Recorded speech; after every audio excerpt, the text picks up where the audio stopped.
Hi all, welcome back to Chandana Aradhya YouTube channel. ನಾನಿವತ್ತು ನಿಮಗೆ ಪಾನಿಪುರಿ ಹೇಗೆ ಮಾಡ್ತೀನಿ ಅಂತ ತಿಳಿಸ್ಕೊಡ್ತೀನಿ. ಒಂದು ಕುಕ್ಕರ್ಗೆ ಮೊದಲಿಗೆ ಅರ್ಧ kg ಆಲೂಗೆಡ್ಡೆನ ಹಾಕೋತಿದ್ದೀನಿ. ಇಲ್ಲಿ ಕಡಲೆಕಾಳು ಮತ್ತು ಬಟಾಣಿ ಎರಡನ್ನೂ ಬಳಸ್ಬೋದು. ನಾನು ಕಡಲೆಕಾಳು ಬಳಸಿದ್ದೀನಿ. ಇದನ್ನ ಬೆಳಗ್ಗೆ ನೆನೆ ಹಾಕಿದ್ದೆ ಮತ್ತು ಸಾಯಂಕಾಲ ಪಾನಿಪುರಿ ಮಾಡ್ತಾ ಇರೋದು. ಸ್ವಲ್ಪ ಉಪ್ಪು ಹಾಕಿ ನೀರು ಹಾಕಿ 4 ವಿಷಿಲ್ ಬರೆಸ್ಕೊತೀನಿ. ಇದನ್ನು ಕುಕ್ಕರ್ ತಣ್ಣಗಾದ್ಮೇಲೆ ಆಲೂಗಡ್ಡೆನ ಸಪ್ರೇಟ್ ಮಾಡಿ ಅದನ್ನು ಸಿಪ್ಪೆ ತೆಗೆದು ನೀಟಾಗಿ ಸ್ಮ್ಯಾಶ್ ಮಾಡಿ ಇಟ್ಕೋತೀನಿ. ಕಾಳನ್ನು ಅಷ್ಟೇ ಅದನ್ನ ನೀರು ಸಪ್ರೇಟ್ ಮಾಡಿ ಒಂದು ಮಿಕ್ಸಿಂಗ್ ಬೌಲ್ಗೆ ಹಾಕೋತೀನಿ.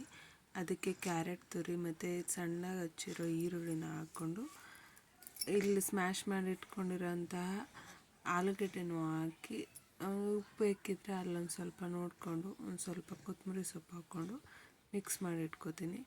ನೆಕ್ಸ್ಟ್ ಪಾನಿ ಮಾಡ್ಕೊಳ್ಳೋಕ್ಕೆ ಒಂದು ಜಾರ್ಗೆ ಕೊತ್ತಂಬರಿ ಸೊಪ್ಪು, ಸ್ವಲ್ಪ ಹುಣಸೆ ಹಣ್ಣು ಮತ್ತು ಒಂದು ರುಚಿಗೆ ಬೇಕಾಗಿರೋಷ್ಟು ಉಪ್ಪು ಹಾಕ್ಕೊಂಡು ಒಂದು ಸ್ಪೂನ್ ಜೀರಿಗೆ ಹಾಕ್ಕೋತೀನಿ.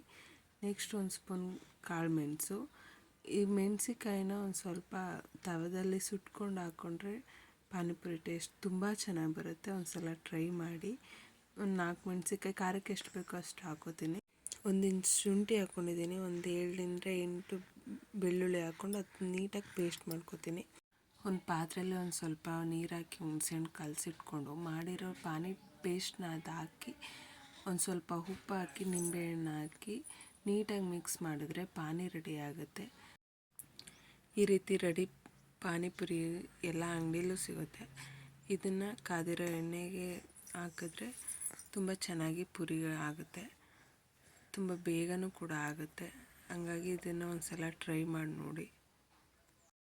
ಮನೆಯಲ್ಲೇ ಪುರಿ ರೆಡಿ ಮಾಡ್ಕೋತೀನಿ ಅಂದರೆ ತುಂಬ ಟೈಮ್ ಇಡುತ್ತೆ. ಹಂಗಾಗಿ ಈ ರೀತಿ ಈಸಿಯಾಗಿ ಟ್ರೈ ಮಾಡ್ಬೋದು. ನಾನು ರೆಡಿ ಮಾಡ್ಕೊಂಡಿರೋಂಥ ಸ್ಟಫಿಂಗ್ನ ಒಂದು ಸ್ವಲ್ಪ ತೆಗೆದು ಪಾನಿಗೆ ಹಾಕ್ತೀನಿ. ತಿಕ್ಕಾಗುತ್ತೆ ಪಾನಿ, ಟೇಸ್ಟ್ ಕೊಡುತ್ತೆ ಅಂತ. ರೆಡಿಯಾಗಿರೋ ಪಾನಿಪುರಿನ ಸರ್ವ್ ಮಾಡೋದಷ್ಟೇ. ತುಂಬ ಚೆನ್ನಾಗಿರುತ್ತೆ. ಒಂದು ಸಲ ಟ್ರೈ ಮಾಡಿ ನೋಡಿ. ನನ್ನ ಮಗನೂ ಕೂಡ ತುಂಬ ಇಷ್ಟಪಟ್ಟು ಅವನೇ ಸರ್ವ್ ಮಾಡ್ಕೊಂಡು ತಿಂದ ಮೊದಲನೇ ಸರಿ. ತುಂಬ ಖುಷಿ ಆಯಿತು. ಒಂದು ಸಲ ಮನೇಲಿ ಟ್ರೈ ಮಾಡಿ. Thank you all.